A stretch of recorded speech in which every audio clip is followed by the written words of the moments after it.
Hello everyone, Regnilla here with another episode of Monster Hunter Freedom Unite. This time in post-production because I was a genius and for some reason my commentary did not get recorded. Still not sure why. So I'm back from my month and a half long hiatus because in case you didn't see the update video, first off, what's wrong with you? Second off, if you don't know, I moved to a new place, so I'm in my new apartment, and I had decided to, start up recording again. And I tried doing this recording earlier today. Today is October 28th, so just a few days before Halloween. And so I wanted to try to get this out by tomorrow, but a little hard to do that if I have a video up that doesn't have commentary. Because then you get those copyright strikes and all that. It's just, no, it's awful. So, we are facing off against the Gravios today. The Gravios is the adult version of the Belisarios. And if you guys had faced off against the Belisarios before, you might be realizing, oh wow, this guy's kind of tough. And so, adult form's tougher. And so for this, I came a little more extra prepared. So I brought large barrel bomb pluses with me, which you can make by combining a large barrel bomb with a scatterfish.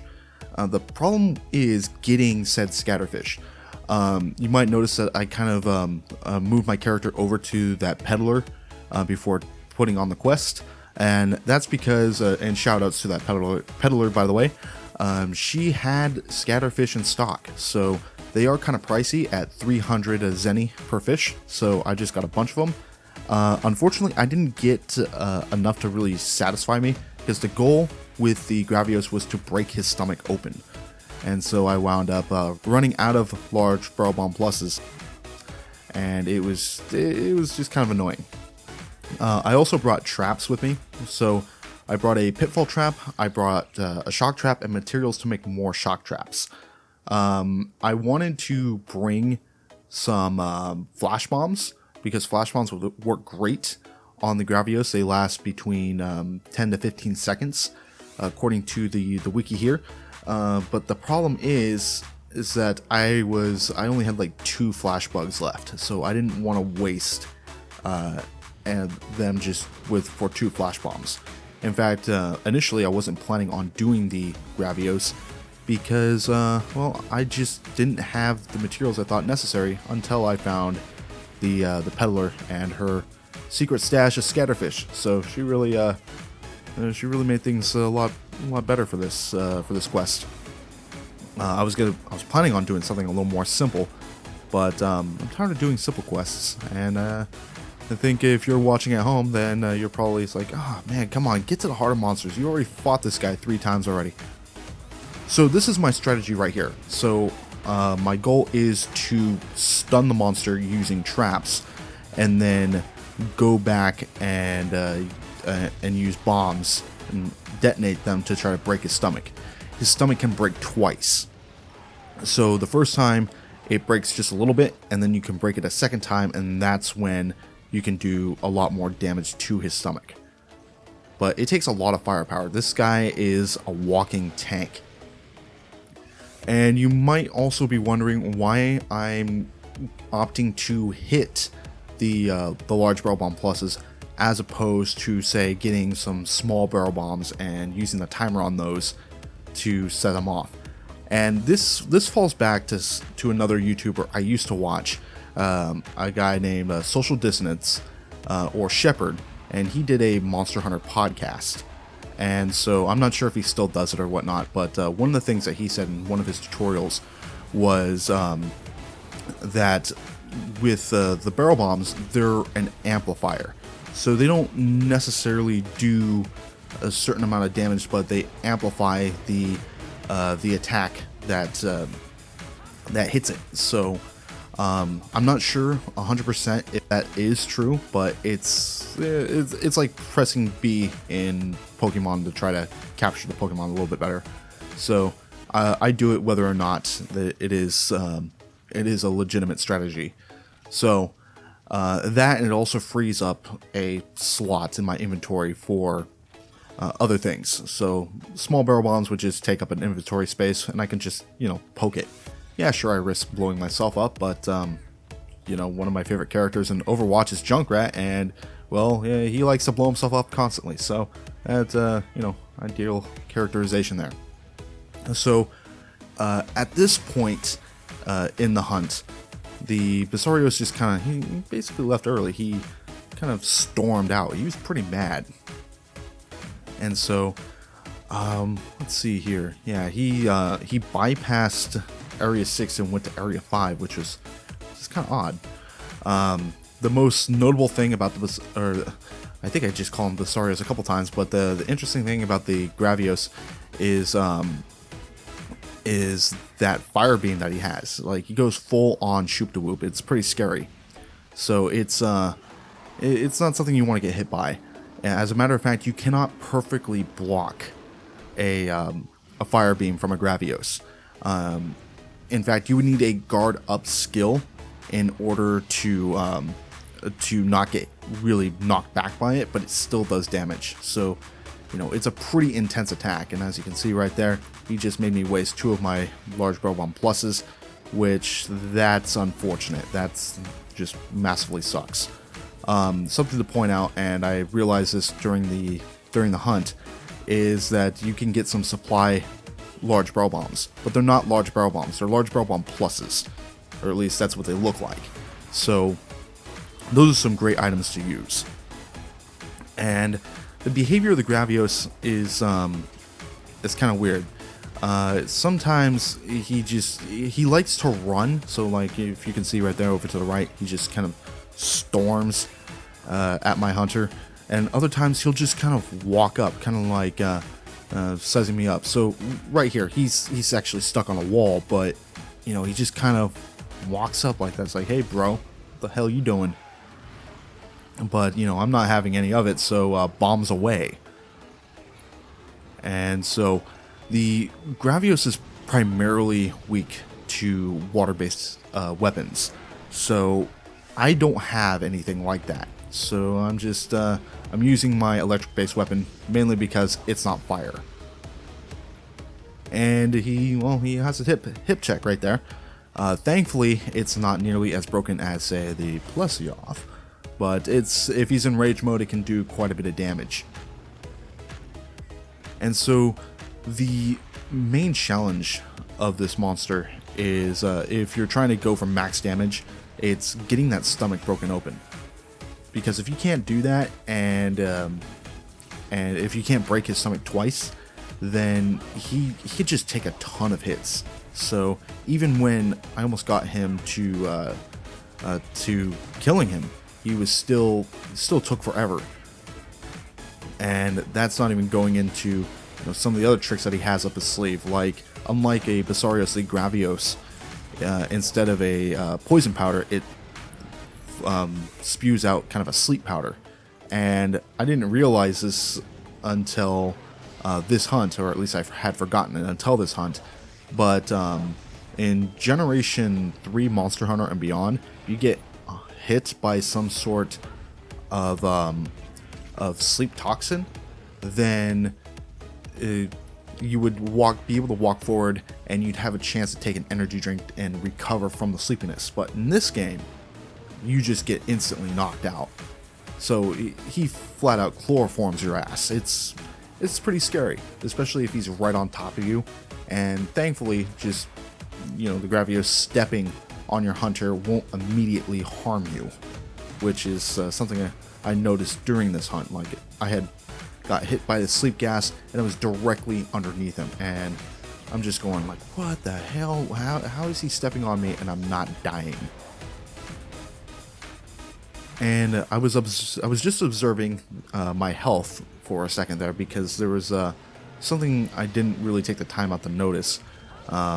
But if you get really close to these lava pools, you'll start taking quite a bit of health unless you have some sort of skill that prevents damage from the lava. So it's don't get too close to the lava's edge. It's hot. It's really freaking hot.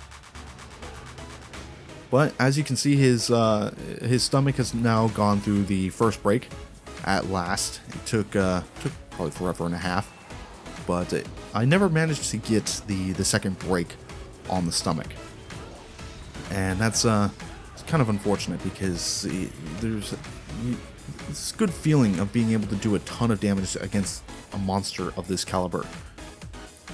In fact, and I mentioned this while I was trying to record a commentary the first time around, but if you hit the weakest part of a monster, it's kind of like in a fighting game when you do like critical strikes or something like that.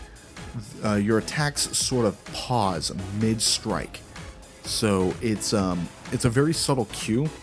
But if you want to know if you're doing a lot of damage to a monster, take a look on how your weapon hits the monster. So, like a lot of times, if your weapon isn't strong enough, or if you're hitting the hardest part of a monster, you'll just flat out bounce off. If it's a regular attack, you'll just go through like normal. So, kind of like what I'm doing here, even though it's kind of hard to see. But if you're hitting a weak part of a monster and you're doing a lot of damage, just as soon as your blade connects, there is a very, very small pause. But it is noticeable. And so, okay, yeah, this is where I get caught in it. See, look at that right there. Just, he steps right on me. But thankfully, his wind pressure, I'm not sure how that works. I'm just, passed out under him, and all of a sudden, I'm now kind of awake and shielding from wind pressure. Gotta love the physics of Generation 2. And the hitboxes, or well, with the Gravios specifically, and just about every other hitbox is broken as all hell.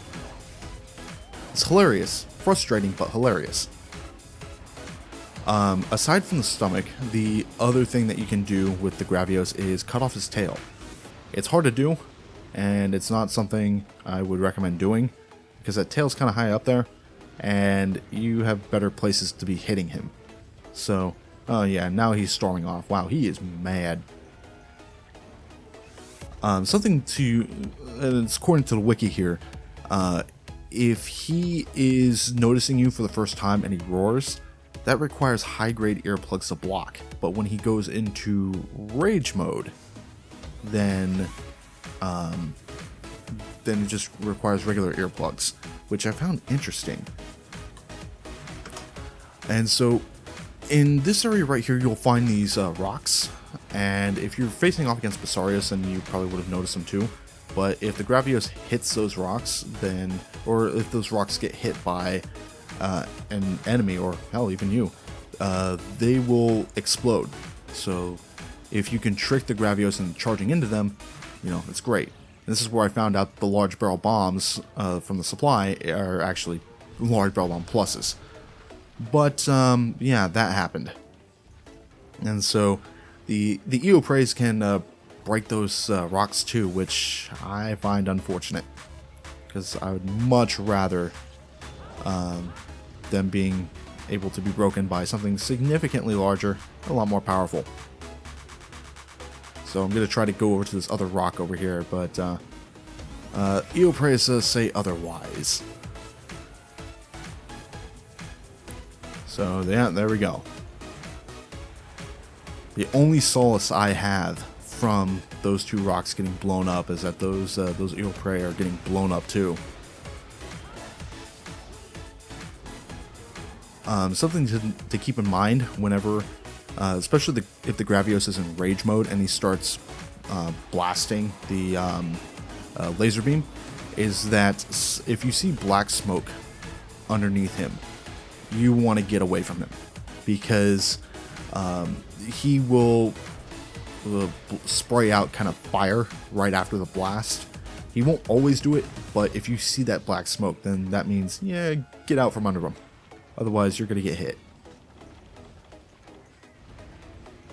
And I was kind of banking on the Gravios doing that kind of tail whip there. You can see that with the Monoblos, the Diablos, those monsters. It's usually more common with them. But I was really wanting the Gravios to make more of those tail swipes, because it keeps them still, A. B, it allows me to get some more strikes in. And I'm running away specifically to go back to the supply area to get those freaking rations. because if you look at my stamina meter, yeah, it's not looking too good. And you might be wondering to yourself, well, why aren't you eating before the hunt? Like that should be like the key thing.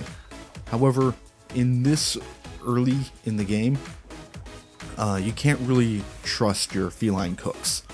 They have the potential to either give you a nice little boost in stats, or conversely, they can take it away. I've had felines give me such a bad meal that they drop my stamina meter all the way down to the lowest possible bar. So it's not something I trust until later in the game. And I don't really, aside from one particular dish in this game, I don't typically remember what dishes give what benefits. It just it takes too much memory for me, and I don't have a whole lot of RAM, not with everything going on in the real world. Well, anywho, and here's another example, and this is when he's in rage mode. So instead of the sleep powder, he will often just blast out this fire. And all of a sudden, Beavis just popped into my head going, hey, hey, hey, fire, fire, hey, hey, fire. And that's what the Gravios is. He's basically fire incarnate. But at this point in the hunt, I believe he's starting to get weak. And I'm getting kind of excited because, oh my god, yes, oh yeah, there he goes. He's starting to limp. And I'm thinking, okay, he doesn't have much in him, but he actually has quite a bit in him. He's a tank. Yeah, he's big, kind of just lumbers around. So, and unfortunately, that other stomach break just isn't happening right now. So, I'm getting excited for a longer drawn out fight. I think in the next area he's going to be leaving here pretty soon. But probably one of the best weapons to use on a Gravios is anything that involves impact, so hammers specifically.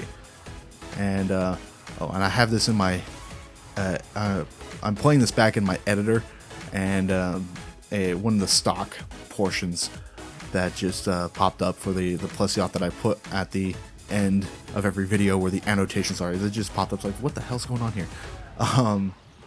So as I was saying, so hammers work great against Basarios and the Gravios. So you can just knock them the F out.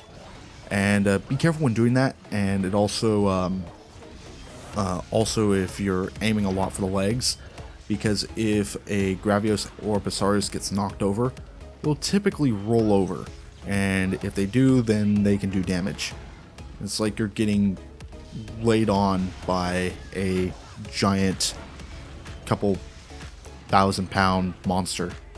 So odds are it's gonna hurt. It's like getting run over by a tank. I don't think anyone wants that to happen.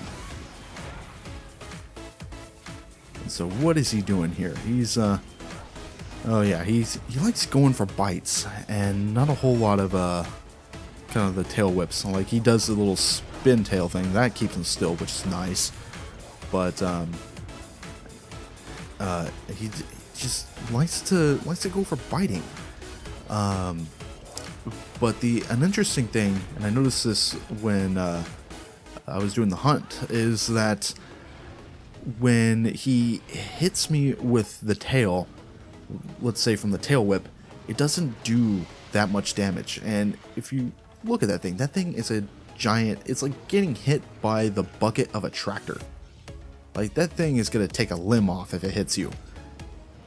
But conversely, if he bites, he just sends me flying.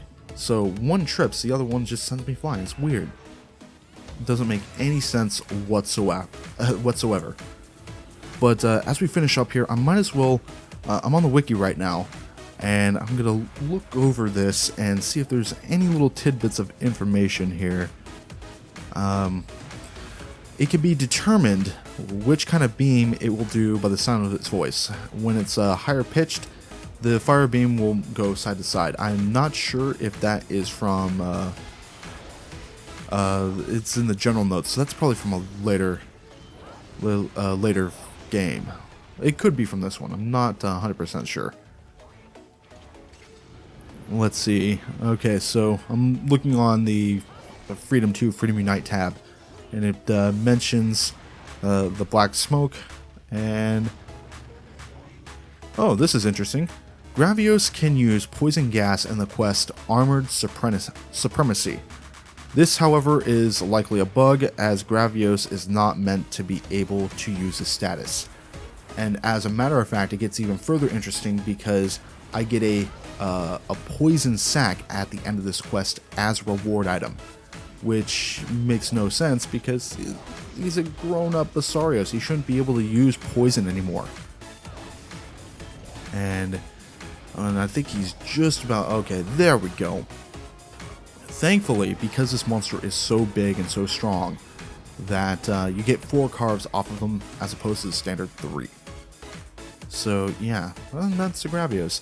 So he's going to take a while. In fact, I was kind of hoping it would be like the Basarios and this quest would go by a lot quicker. Unfortunately, it took me anywhere between 15 to 20 minutes. And in fact, the entire video length is over 23 minutes long, so yeah, this is going to take a while for you. And if you're new to Monster Hunter and you're facing off against Gravios the first time, whatever you do, don't panic. Come prepared. Bring bombs. Bring materials to make more bombs. And the time it might take you is, I would estimate, anywhere between 30 to 40 minutes on average if you're not used to facing off against Basarios. But yeah, the most important thing is have a plan, and then have a backup plan. So yeah, that's going to do it for me and this video. Thank you guys so much for watching. If you're interested in any of my other content, be sure to hit on one of the annotations that'll be featured at the end of this video, or if you want to support the channel, hitting that subscribe button always helps. But until next time, we'll see you guys later. Take care, people.